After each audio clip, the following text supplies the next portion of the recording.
రోమిలికి రాసిన పత్రిక 3:24 చదవండి.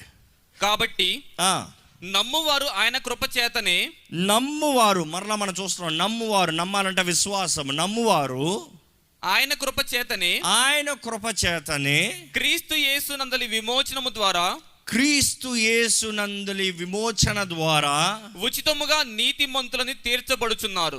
ఉచితముగా నీతిమంతులని తీర్చబడుచున్నారు. ఇంగ్లీష్ బైబిల్ ఇంకా చక్కగా ఉంటుంది. And all are justified freely by his grace through the redemption that came by Christ Jesus. తీర్పు తీర్చబడ్డాం, విచ్ మీన్స్ వీఆర్ జస్టిఫైడ్. తీర్పు తీర్చబడ్డాం. ఈరోజు ఈ మాట చాలామంది గ్రహించుకుంటలేదు. You are missing out this point. చాలామంది భయపడేది ఏంటంటే, తీర్పు రోజు వస్తుంది, నేను ఆయన సింహాసనం ముందు నిలబడాలి. ఈరోజు చాలామందికి భయం ఏంటంటే, దేవుని సింహాసనం ముందు నేను నిలబడాలి. మీకు ఎవరికైనా భయం ఉందా? మీరు క్రీస్తు యేసునందు ఉన్నవారంటే మీకు ఆ భయం ఉండాల్సిన అవసరం లేదు. మీరు యేసు క్రీస్తుని మీ సొంత రక్షకుడిగా అంగీకరించిన వారైతే మీకు ఆ భయం ఉండాల్సిన అవసరం లేదు. ఎందుకంటే వన్స్ వీఆర్ ఆల్రెడీ ఒక్కసారి తీర్పు తీర్చబడిన తర్వాత రెండోసారి తీర్పు తెరుస్తారా? ఇక్కడ ఎవరైనా లా స్టూడెంట్స్ ఉన్నారా? కొంతమంది ఉన్నారు. ఇక్కడ ఎవరైనా జడ్జెస్ ఉన్నారా? ఒకరు ఉన్నారు.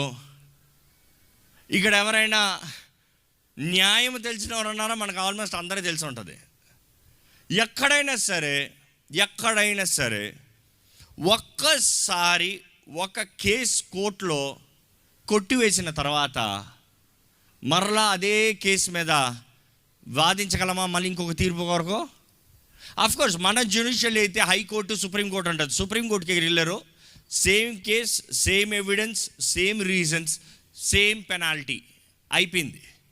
మరలా అదే కేసు వేసి అదే ఎవిడెన్స్ చూపి అదే పెనాల్టీ చూపించి వేరే రిజల్ట్ కావాలంటే వస్తుందా?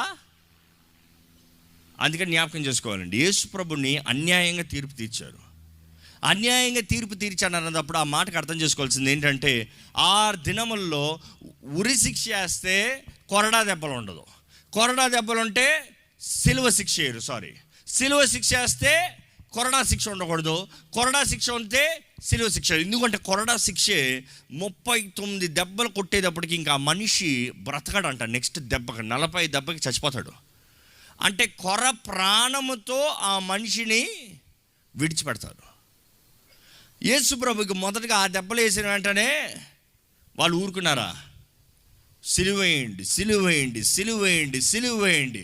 అన్యాయముగా ఆయన సిలువ వేయాల్సిన అవసరం వచ్చింది. రెండోసారి అన్యాయపు తీర్పు మనం చూస్తాం. ఈరోజు కూడా దెర్ ఇస్ దిస్ థింగ్, ఒకరిని ఉరిశిక్ష వేస్తే లైఫ్ టైం సెంటెన్స్ వేస్తారా? వేయరు. ఎవరికైనా లైఫ్ టైం సెంటెన్స్ వేస్తే ఉరిశిక్ష వేస్తారా?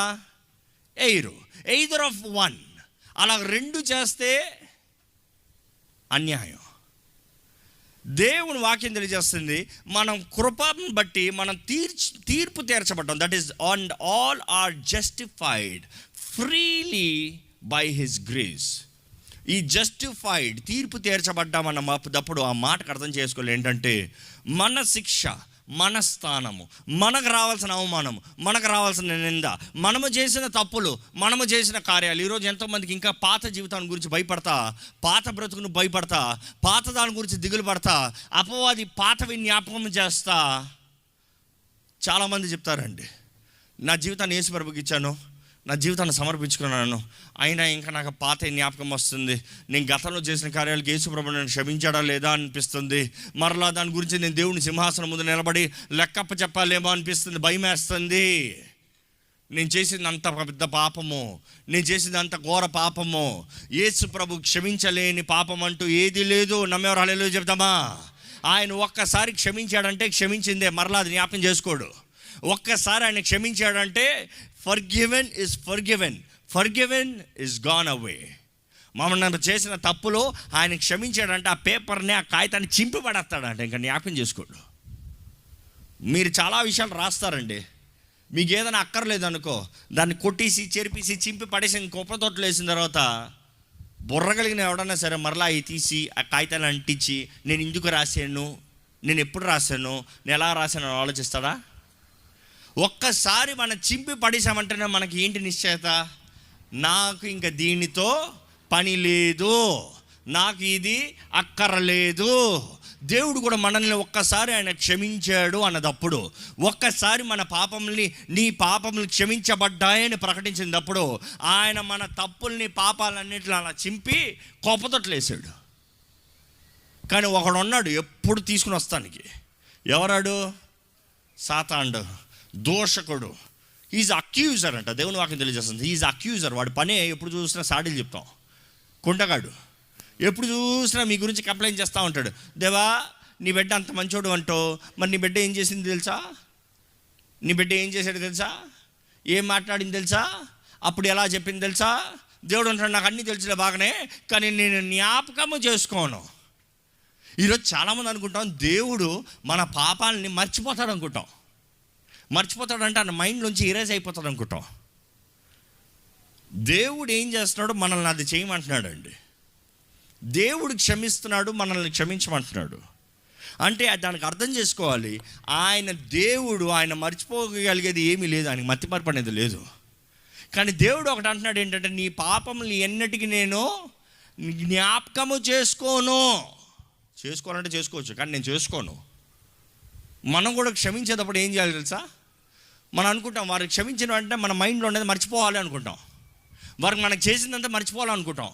అంతవరకు వాళ్ళు మనల్ని దూషించిందంతా మర్చిపోవాలనుకుంటాం. మర్చిపోతారా? అబ్బా, ఎప్పుడు ఉంటుంది.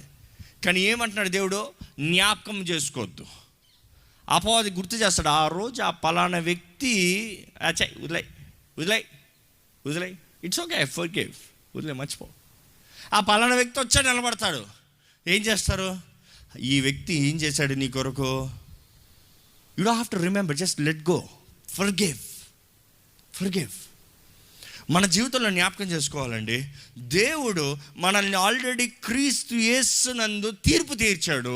అందుకనే యేసు ప్రభు సిలువ పైన ఉన్నాడంటే ఆయన తీర్పు తీర్చబడ్డాడు.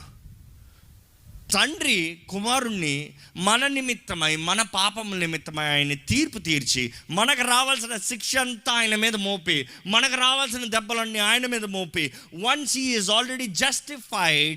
అందుకని క్రీస్తు నందు ఉన్న వారికి ఏ శిక్షా విధి లేదు. ఈ మాట మరలా చెప్పుకుంటూ వస్తున్నాం గత 10 రోజులుగా. ఆయన యందు ఉన్న వారికి ఏ శిక్షా విధి లేదు. ఎందుకు? ఆయన న్యాయవంతుడు. ఒక్కసారి మీ పాపముల నిమిత్తమై క్రీస్తుని తీర్పు తీర్చిన తర్వాత మరలా మిమ్మల్ని మీ పాపల నిమిత్తమై తీర్పు తీరుస్తాడా? నో. ఆయన అంటాడు, నా కుమారుని శిక్షించాడు నీ కొరకు, నిన్ను కొట్టాల్సిన పని ఏంటి? కానీ we're justified by his grace. మనం జస్టిఫైడ్ అన్నమాట అప్పుడు ఇంగ్లీష్లో చాలా ఇష్టం. Just as if I never sinned. ఆయన మనల్ని నూతన పరిచాడు, తీర్పు తీర్చాడు అన్నప్పుడు ఆ తీర్పు ఎలాదినంటే, నువ్వు ఎప్పుడు పాపం చేయనట్టుగా దేవుడు లెక్క చూస్తాడంట. You are just as if you never sinned, just as if I never sinned, just as if it never happened. కొంతమంది గొడవల తర్వాత చూడండి, సరే మన మధ్య ఏం జరగలేదు అనుకోదాం, జరగలేదు అనుకోదాం, జరిగిందా? జరిగింది, కానీ జరగలేదు అనుకోదాం. It is just if I never sinned. దేవుడు మనకి కావాల్సిన ఆయన కృప కనికరములు ఇచ్చే దేవుడు అండి. మన పాపం నిమిత్తమై క్రీస్తుని శిక్షించాడు. ఈరోజు మనము స్వతంత్రంగా జీవిస్తున్నాం. Let no devil fool you. అపవాది మిమ్మల్ని మోసపరచనవద్దు.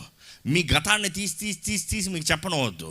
డిఎల్ మూడి భక్తుడు అనేక సువార్త పరిచయాల తర్వాత ఆయన టైర్డ్ అయిపోయి, ఎగ్జాస్ట్ అయిపోయి, ఆయన ఒక రోజు కూర్చొని రాసుకుంటా ఉన్నాడంట. రాత్రి ఆయన రాసుకుంటా ఉంటే సాతానుడు వచ్చాడంట. సాతానుడు వచ్చి, ఏందయ్యా భక్తుడా, పెద్ద ఏం రాస్తున్నావు ఏంటి? అందరినీ యేసుప్రభు క్షమిస్తాడు అంటున్నావు. అరే, నువ్వు ఏ పాపం చేసావు గుర్తుందా? నువ్వు ఎంత పాపం జ్ఞాపకం ఉందా?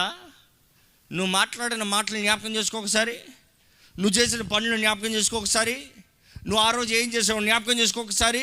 అన్ని జ్ఞాపకాలు చేస్తా ఉన్నాడంట.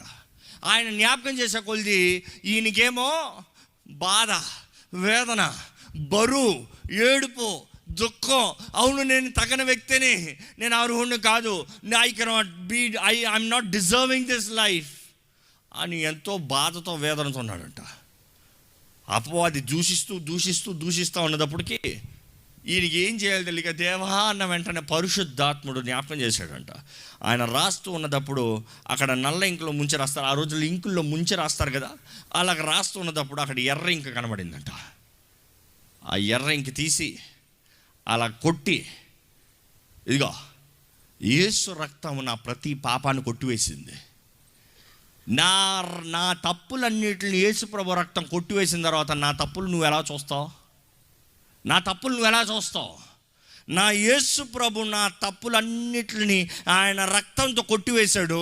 ఇప్పుడు నేను తప్పే చేయనట్టుగా ఐఎమ్ జస్టిఫైడ్. ఈరోజు మనం క్రీస్తు యేసు రక్తము ద్వారంగా నూతన పరచబడిన వారమండి. If sin is condemning you, you tell the sin back, you have no right over me because I'm washed in the blood of Christ. Hallelujah. యేసు రక్తము మనల్ని నూతన పరిచింది కాబట్టి అపవాదికి, పాపానికి మన మీద అధికారం లేదండి. కానీ మన రక్తంలో కడగబడ్డామా, అది మనం చేయాల్సిన నిర్ణయం. మనం ఆయన ఆత్మ ద్వారా నడిపించబడుతున్నామా, అది మనం చేయాల్సిన నిర్ణయం. ఇవన్నీ చూస్తే ఇట్ ఈస్ బై ఫెయిత్, విశ్వాసాన్ని బట్టి.